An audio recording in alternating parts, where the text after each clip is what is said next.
Enyel, balik ka. Kumusta ang traffic? Enyel, kami Enyel. Datunying, nagbabalik normal na nga itong volume ng mga sasakyan sa kabaan ng EDSA.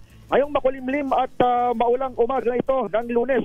Patapos ng long weekend hanggang ngayong November 3, inaasahan ng MMDA na mararamdaman itong influx ng mga main character o yung mga nagbakasyon nga palabas ng Metro Manila at isang tunay sa pag-ikot ng DZRH News. Nakita nating masikip na ulit sa EDSA southbound, partikular sa Cubao, Quezon City hanggang patungo sa Makati area. Pero magandang balita, moving naman ang mga sasakyan at halos walang hintuan kahit marami.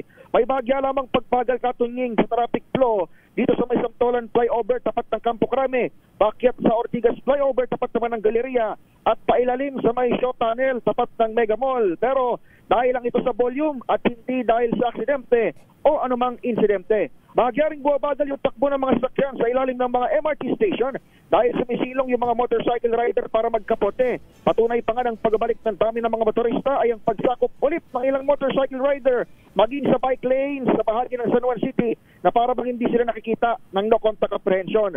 Naobserbahan din nating maliban sa mga pribadong motorista, marami na rin ang mga commuter na bumababa sa EDSA Carousel at MRT3, lalo na itong mga pasahero ng Ortigas stations.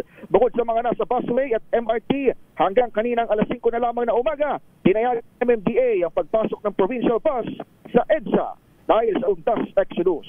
Ito sa Edniel Parrosa, nag-uulat para sa DZRH. Una sa Pilipinas, una sa Pilipino.